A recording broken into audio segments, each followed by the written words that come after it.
CBDFX's CBD products are formulated to boost overall wellness and deliver calm vibes for daytime and nighttime use. CBDFX uses only organically grown hemp and all natural ingredients. CBDFX's best-selling line of CBD products features wellness-boosting CBD and legal Delta-9 THC gummies, oil tinctures, capsules, pens, and other products. Visit cbdfx.com today and use code GENIUS to get 25% off site-wide, plus a free CBD bath bomb with your first purchase. The code is GENIUS, GENIUS. Don't miss this special 25% off offer for Finding Genius listeners, only at cbdfx.com.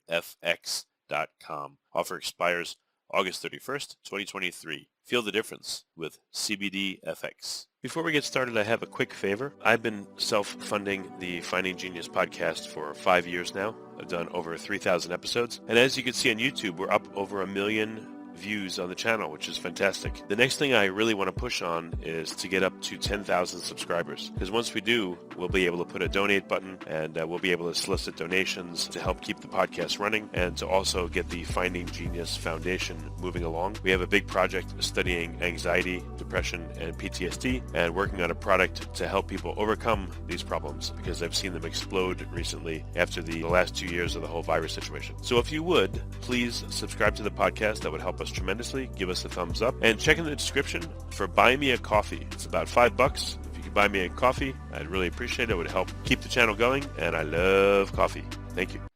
Forget frequently asked questions. Common sense, common knowledge, or Google. How about advice from a real genius? 95% of people in any profession are good enough to be qualified and licensed. 5% go above and beyond. They become very good at what they do, but only 0.1% are real geniuses. Richard Jacobs has made it his life's mission to find them for you. He hunts down and interviews geniuses in every field: sleep science, cancer, stem cells, ketogenic diets, and more. Here come the geniuses. This is the Finding Genius Podcast with Richard Jacobs. Hello, this is Richard Jacobs with the Finding Genius Podcast, now part of the Finding Genius Foundation. I have a returning guest. He's a polymath here in the field of chemical engineering. He's involved in a lot of super interesting projects, so many that anticipate him coming back 3-4 more times. His name is Mark Holtzapple. He's a professor of chemical engineering at Texas A&M University. We've done 2 podcasts before. One was on desalination, removing salt from seawater. This one, we're going to talk about biofuels and a new possible type of engine arrangement for a car that would get it miles per gallon, maybe up into the 100 miles per gallon range. So welcome back, Mark. Thank you. Thank you. It's my pleasure. Yeah. Well, tell me a bit about your biofuel work, and then we'll go into the more efficient engines. Well, I guess I'll start the story. When I was in high school, we went through the energy crisis, and I was very interested in garbage, believe it or not, a high school student interested in garbage. And the thought was that, well, we throw the stuff away. It obviously doesn't have any value. But when I looked in it, it said, well, there's paper and food scraps and all kinds of things in there that I think could be useful. So that was one part of my thinking. And then also at the time, we were paying farmers not to grow crops. And I thought, well, that's ridiculous. That means that we must have a lot more agricultural land than we need to grow food. And so I started saying, well, maybe if we grew biomass and made it into fuels, we wouldn't have to import foreign oil and have our country dependent on people that don't really care for us very much. So that set my career. I became a chemical engineer to try to figure out how to convert biomass into biofuels. And actually, I had to become a biochemical engineer. And when I was in school, I think there was one other student who would call himself a biochemical engineer. It was very unusual. And in fact, my advisor kept questioning, why are you taking all these biology courses? Because he hadn't seen that before. He was actually trying to discourage me, frankly, from taking the bio courses. But I persisted. And then I went to graduate school and found a wonderful professor named Arthur Humphrey, who was trying to figure out how to turn wood into ethanol. And so that's where I did my PhD. So that was all in the 70s, like 78. So I've been thinking about biofuels and how to make them for a long, long time. Now, the original technology that we were pursuing was to take enzymes and put it onto the biomass, which would turn the biomass into sugar. And then once you have sugar, the logical thing to do was to ferment that sugar into ethanol. And because ethanol from sugar is an ancient technology that humans have been practicing for literally thousands of years, the Egyptians used to make beer. And of course, the Romans made wine. So the thought of turning sugar into alcohol, is an obvious thing to do. And the problem is that woody materials are not very digestible. Always when we've made ethanol from biomass, it's always been either sugar, like sugar cane, sugar beets, or from starch, like corn. And all those forms of sugar are very easy to digest. But one quick question. Could you ever make an engine that runs off of burning sugar, or is that crazy? Well, in theory, you could. Of course, sugar is a solid. So rather than making it into sugar, you would just burn the biomass directly. They actually did that in World War II. When in Europe, where oil and petroleum was kind of hard to find, people actually modified their cars to burn wood. They would put a gasifier on the tail end of their car and put wood in it, and that's how they got around.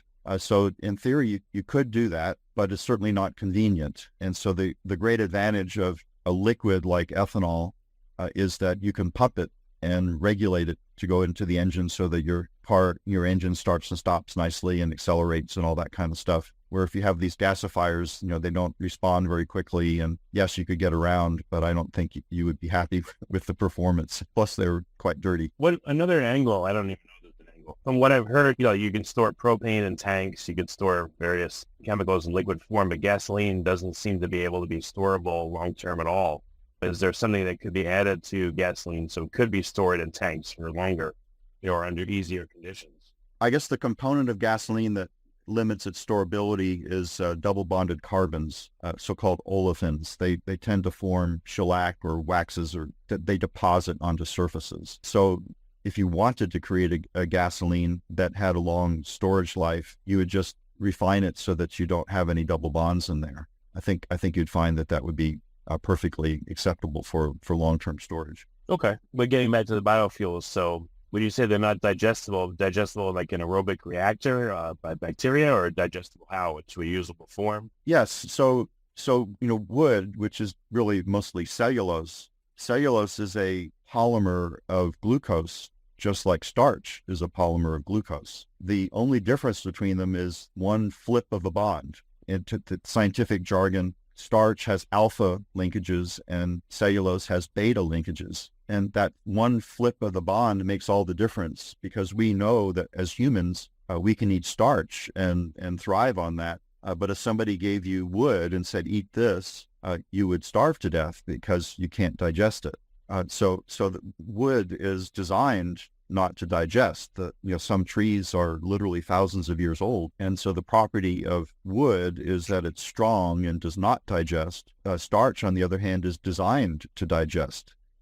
That starch commonly forms in seeds, and it's a readily available form of energy, so that when the seed is below the ground, it has stored energy until it can make leaves and start photosynthesizing. So it's really interesting that they're both glucose, polymers of glucose, but that one bond makes all the difference.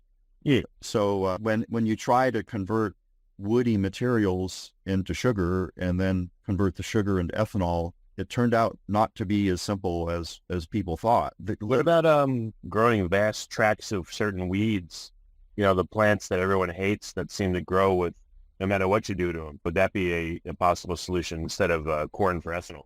It's really interesting that you mentioned that. About 3 years ago, maybe 4 years ago, literally a rancher from Texas approached me and said that they have prickly pear cactus growing in their ranches, and that farmers or ranchers pay lots and lots of money to kill it, and so they can raise cattle. And his thought was, well, what if it wants to grow so well, why don't we encourage it to grow and actually have it be a crop? So he had lots of prickly pear. He was happy to deliver it to my lab, and we started playing with it. And my gosh, it's by far the best crop I've ever looked at. It's phenomenal. Very easy to digest, because basically a cactus is a bag filled with sugar.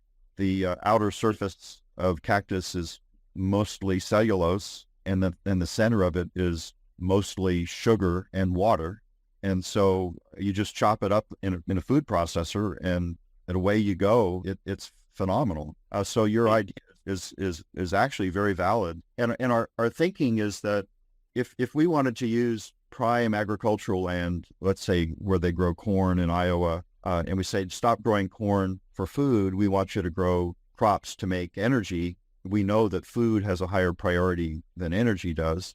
So you're going to stress our ability to grow food, and people won't like that. CBDFX full spectrum and broad spectrum CBD products are formulated to boost overall wellness and deliver calm vibes for daytime and nighttime use. CBDFX is offering our listeners an exclusive 25% off, which I think is very generous, plus a free CBD bath bomb with your first purchase when you use the code GENIUS. Don't miss this special 25% off offer for Finding Genius listeners only at cbdfx.com.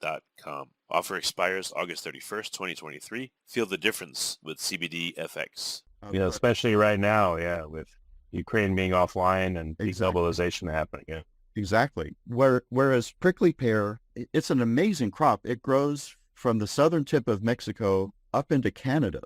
And almost every state in the United States, except for, I don't think it grows in New England, so like Maine and New Hampshire and Vermont. But other than that, you'll find prickly pear everywhere. And it's this really hardy cactus, beautiful flowers, and they actually make a fruit that tastes like watermelon. Well, I've had them before, They're in Austin. Yeah, Pretty good. People like it. They'll make it into wine and candy and all kinds of jelly. So it's an amazing crop. Just as an aside, on the coat of arms of Mexico, there's an eagle, and the eagle is standing on a prickly pear cactus. Yeah. So in Mexico, prickly pear cactus is actually a staple. The tuna, the fruit, is widely consumed as like fruit juice and so forth. But they also eat the pads. The kind of looks like a hand. Yeah, nopales. You're Salads. exactly correct. It's delicious. Yeah, exactly correct. So Mexico has tens of thousands of acres where they cultivate prickly pear, but that's not done in the United States. I'm not aware of any commercial prickly pear facilities in the United States. So we're actually pushing pretty hard. We've put some proposals in to ask the government to help us learn how to grow prickly pear in the United States. And so the idea is that those of you that have been to Texas know we have a lot of crappy land. I didn't grow up in Texas. I grew up in the Northeast. And where I live in Texas is actually quite beautiful, but there are regions of Texas where it's just basically mesquite trees and prickly pear cactus growing kind of wild, and it's very marginal that they don't have enough rain to raise food crops. So basically they try to raise cattle, and it might take 5, 10, 15 acres to support one cow or steer. So there's, in my view, there's a lot of underutilized land in Texas and throughout the central part of the United States. The East Coast gets lots of rain all the way out into maybe Iowa or so. But as you start going west of Iowa, Nebraska and Colorado and so forth, the rain starts dropping, but prickly pear will grow because it's a cactus. Yes. So we could say, take the center corridor of the United States and say, well, let's grow prickly pear cactus there, and we can make biofuels, we can make industrial chemicals, we can make food. I'm like an evangelist for this prickly pear. It's the most phenomenal crop I've ever seen because it obviously being a cactus, it doesn't need much water, but if you provide it with nutrients and decent soil, it's as productive as any crop I've ever seen. There's a myth that cacti grow very slowly, but I've grown a whole bunch of them, and as long as you give them, you don't want to overwater them, but if you give them what they need, they actually grow very fast. That's exactly the case with prickly pear. It matches the best energy crops that I've seen, but the great advantage is you don't have to treat it. Most energy crops are woody in nature, and so you have to do what's called pre-treatment. You have to kind of beat them up a little bit before they can digest, and that adds quite a bit of cost. It essentially doubles the cost of the feedstock. Where the prickly pear, it's like you don't have to do that. You just put it through a food processor basically, and you're good to go. And once you've got it, it transforms into products really, really fast. So like I said, I want to share with everybody how excited I am by prickly pear. It's just the most phenomenal crop. I'm in my 60s. I've been working in this area since I was in my 20s. So, that's over 40 years. And I've only heard about this, within the last 3 or 4 years of my life. And so it's a big surprise to me. And it's most people in my field don't even think about prickly pear as a feedstock, and it's really, really exciting crop. Well, why is everyone fixated on ethanol and on corn and ethanol? Is it is it just because so many people are looking at it, they're like, oh, that's all you can do, and they don't think about anything else? Or what do you think is the reason that people aren't looking for every type of, I don't know if they are, but they don't seem to be looking for every type of biofuel possible, regardless of what it is? I think the answer often in these questions is people do what's easiest. So we already we've been growing corn for hundreds of years. There's been a lot of genetic engineering that's gone into it so that the yields keep going up year after year. Lots of farmers know how to grow it. We've if you make whiskey or something like that, well, guess what? You start from corn. So people know that you can turn corn and other grains into alcohol. So it really just kind of made sense. And also, this is an interesting aspect of it. A lot of people think it's really stupid to turn corn into ethanol, and I can sympathize with that perspective. But there is a logic to it that's pretty defensible. We know that on occasion, agricultural systems fail. There can be a drought, there can be a rust that goes through and kills the plants, locusts, whatever. So the logical strategy that people would have is that why don't we have grain elevators and fill the elevators with grain, and then maybe once every 10 years or whatever, we'll tap into those reserves in order to get the grain out of there. Well, that means you have a lot of inventory, you have a lot of capital tied up in these grain elevators. The strategy... Also, too, you got mice and all kinds of other creatures there eating it, it's getting fouled. You nailed it. So how do you manage the inventory, all that stuff? So our strategy is we say, well, why don't we grow more corn than we can eat? And the excess corn will go into fuel. And if there ever is a drought or something like that, we just don't make the corn into fuel. The price of corn will go up. It'll be too expensive to turn into fuel, and we'll just shut those corn ethanol plants down. And that happens periodically. Is the price of corn just goes up high enough and the plants can't make money, so they shut them down. And so from that perspective, it's actually a fairly smart strategy to manage our food security. There's a reason for farmers to grow more food than we can eat, which is to make it into biofuels. It helps our balance of payments by not having to import as much foreign oil. Well, you could also export too and make money that way, and also help feed other people as well. Even if you don't want to go the virtuous route, at least you can potentially feed other people too. Absolutely. The other thing it has done is raise the price of agricultural products, because if corn is now has a market, a farmer can choose to grow corn or let's say soybeans or wheat or whatever. So if the price of corn goes up, then the price of those other commodities goes up, and then suddenly farming becomes financially attractive. What I just realized is, I don't know how this would apply, but for corn, there's GMO corn, there's all these pesticides and herbicides and things like that sprayed on it in certain conditions. If stuff's used for biofuel and we know no one's going to eat it, what does that allow us to do in terms of, keeping bugs and critters away and like maximizing yield to the as far as you can go? Because it's not going to be a food stock, so you're not worried about the food safety side of it. Well, that's what do you do? That's a really good point. I'm not enough of an agriculturalist to say how much of a role that plays, but you make a good point. They are trying to develop some corn varieties that have more ears per stalk. A single stalk doesn't get you very much. So they have some varieties that'll double or triple the number of ears that you can get. So yeah, you don't worry about taste. You don't worry about any of that stuff. It's you can engineer the plant very differently. You're absolutely correct.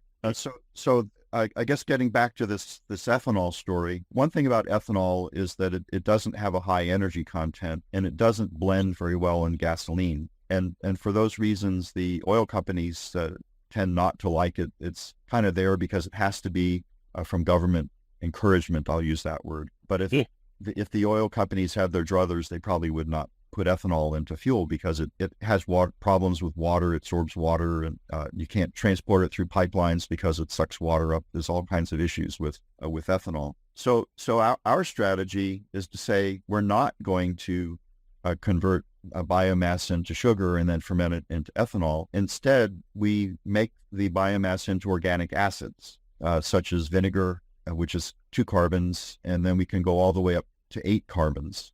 And the way that we do that, many people have probably heard of biodigesters, where you put maybe manure in there or sewage sludge or something, and it makes methane and CO2.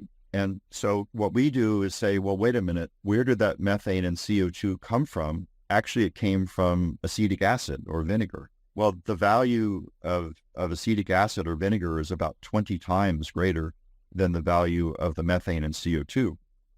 And so we say, okay, nature wants to convert all kinds of biomass, nasty biomass, food scraps, as I said, manure, sewage sludge, agricultural waste, all of it will go into this biogas, methane and CO2. But if we could stop that last step where the acetic acid is turned into methane and CO2, we could accumulate the acids in the fermentation. And what we learned through trial and error was that there are inhibitors that are very selective at stopping the methanogens that make the methane and CO2. And these organic acids accumulate in the fermenter. And so then the challenge was, well, how can you get those acids out of the fermentation? And then once you have those acids, what do you do with them? And so for the last 32 years, that's been the focus of my research, is to answer those questions. How to make these organic acids at an acceptable concentration and rate and yield, and then how do you get them out of the fermenter, and then how do you turn them into products that people want? There is a market for acids directly, vinegar as a example, but those markets are fairly limited. So can you transform those acids into other products? And the answer resoundingly is yes. There's very rich chemistry out there that I can make. I've made gasoline, I've made jet fuel, we've made diesel fuel. We can make all kinds of industrial chemicals like alcohols and esters. It's really cool. Yeah. You were doing the same thing with desalination. You weren't just looking at getting the salt out, but all the other minerals, compounds, and everything that could come from it. So that's a great idea. You can see the theme. Yeah, I'm fanatical about not wasting anything. So if I look at a process and say, if somebody's calling it a waste, I want to call it a resource. And so how can I use my engineering skills to turn what somebody would call a waste into an asset or a resource? And in a lot of ways, I mean, that's what the biofuel technology does. I mean, literally, we can take sewage sludge and municipal solid waste and turn it into gasoline and jet fuel. We've actually done it. We've made 100 liters of jet fuel that passed all the standards of the military. So wow.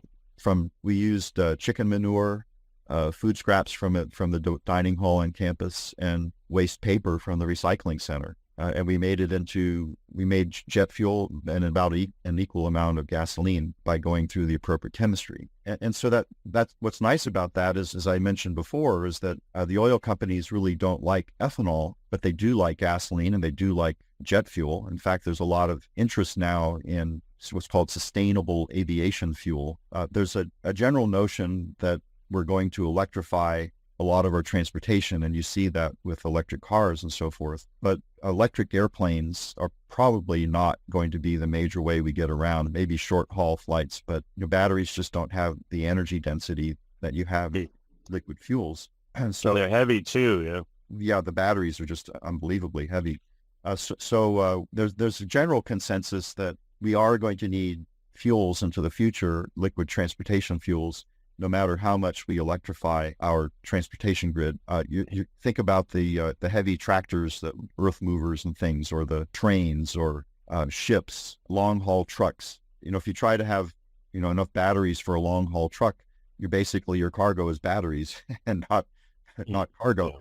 And so I think there's always going to be a need for biofuels or for fuels, and biofuels are the sustainable way of making liquid transportation fuels.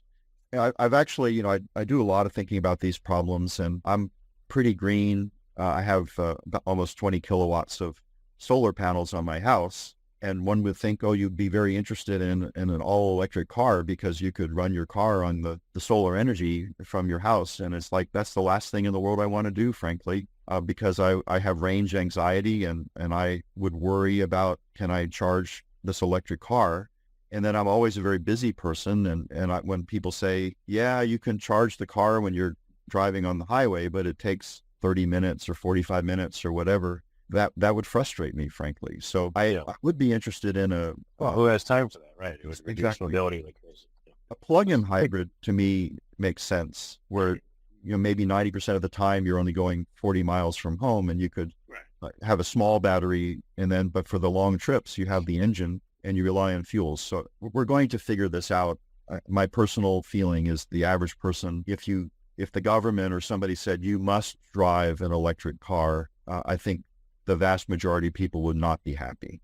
There is a certain segment of people who love them, and I appreciate that, but I think the vast majority would probably not like it. Well, unless the grids are upgraded, I mean, it's just going to destroy the grid even further. Look at the mess it's in already. Absolutely.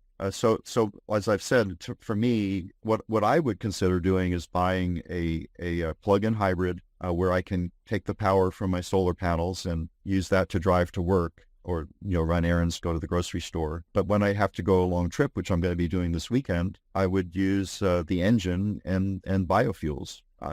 In my view, that I love that idea. That makes a lot of sense. But all electric just terrifies me. I think people would be unhappy with it, and they would probably be saying, whose idea was this? This is awful. The grid being unstable, and well, that's where everything's going. And no one really gives the details of what's involved, the trade-offs, the efficiencies, etc. It's a big worry of mine as well.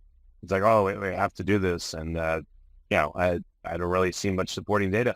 So that kind of leads into what you mentioned, the engine. We call it a star rotor engine. Yeah. I was just about to bring that up.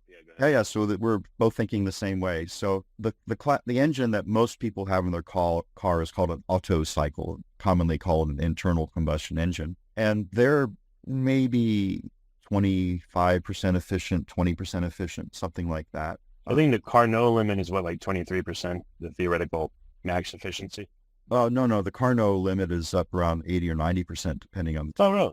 So we could do way, way better. And that's exactly what the star rotor engine does, is it says, let's design an engine that is more like the Carnot limit than the Otto cycle. There's just a little diversion. I teach thermodynamics, so you have to excuse me on this. You mentioned the Carnot cycle, so that's an engine that is held up as the most efficient engine that nature allows.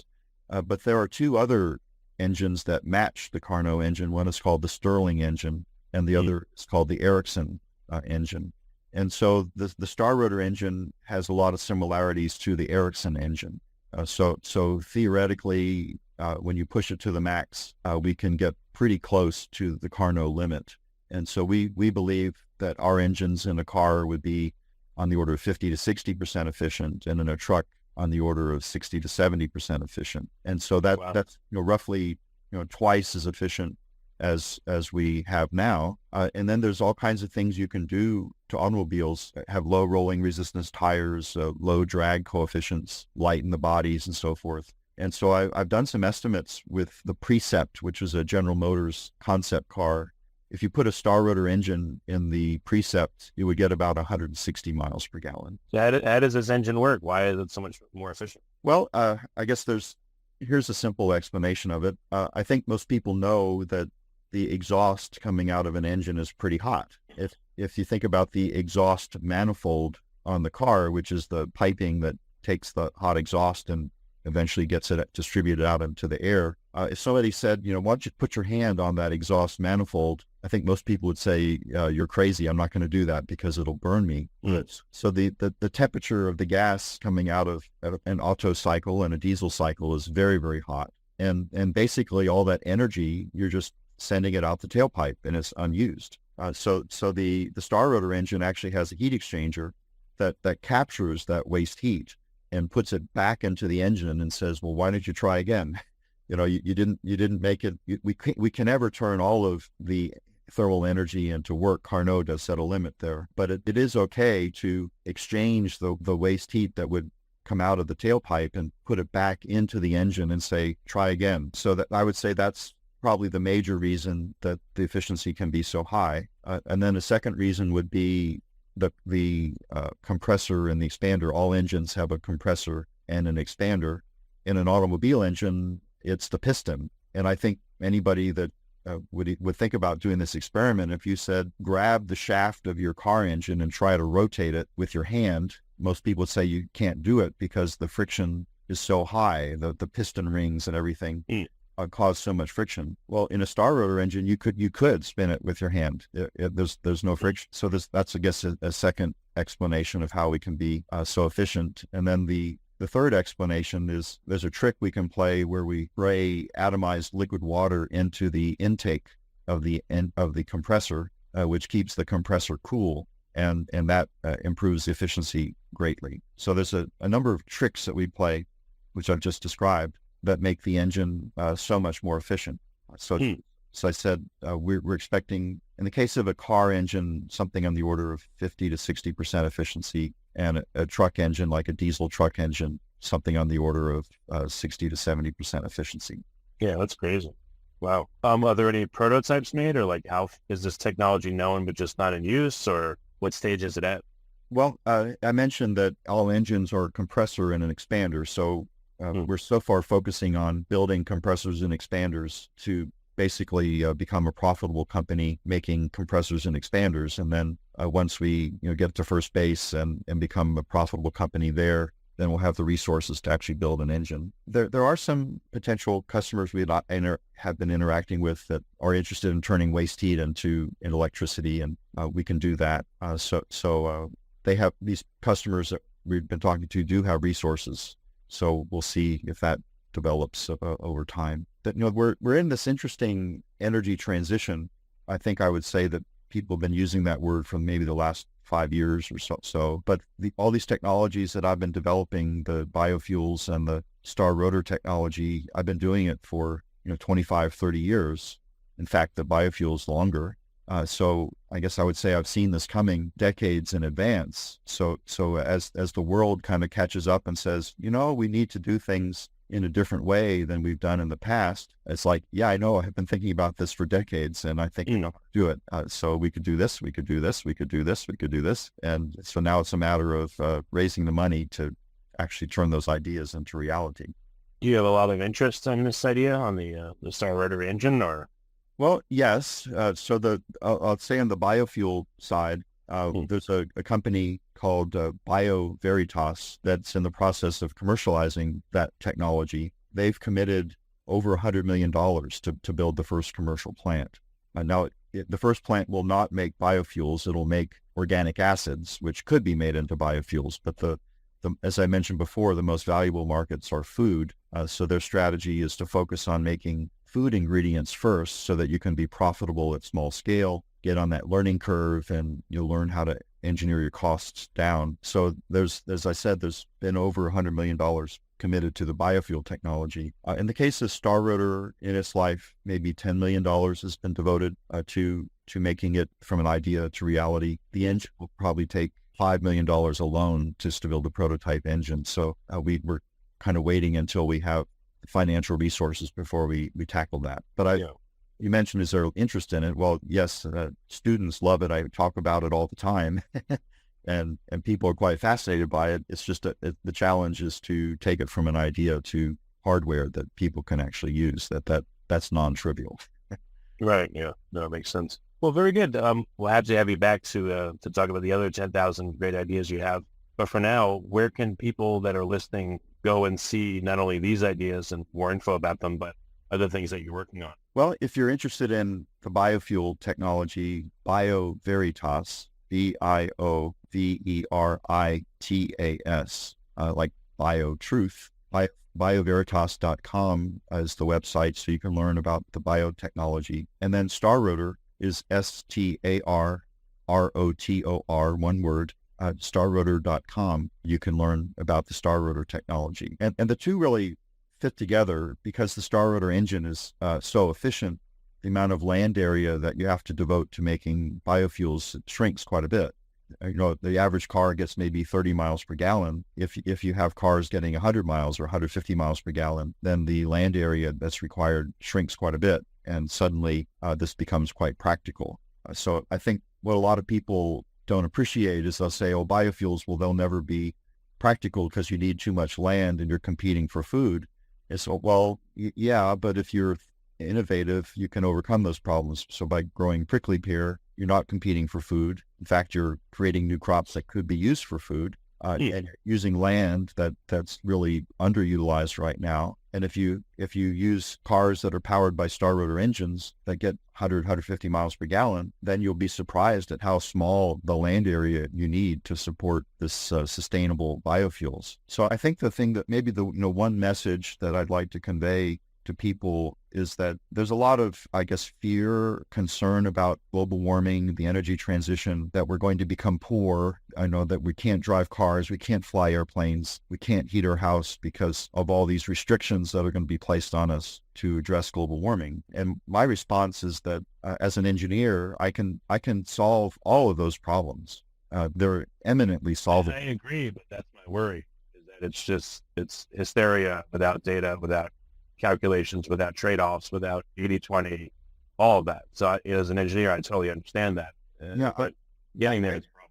I believe that we can have a future that's more glorious than the future that we have now in terms of abundance. I really, really believe that we can make this transition. Now it's going to take effort, of course, investment and time. It's not something that you can snap your fingers and have it happen overnight. But I believe that humans have the ability to do this. We just have to have the will to do it. And I think that's where I get concerned, is that people know that fossil fuels have provided us with great wealth in the past, and they just don't think that we can have a future without fossil fuels. And I'm sure we will be using fossil fuels for many, many decades, but I think we're going to wean ourselves off of them and go on to these alternatives. It will take decades. This is not the first energy transition we've gone through. The first energy transition was going from wood to coal, and then we went from coal to oil, and then we went from oil to natural gas and nuclear, and now we're going back to renewables. So if you look historically, these energy transitions take about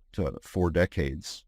So it's going to take decades to make this energy transition, but we can do it. We just have to have the will and creativity and drive to do it.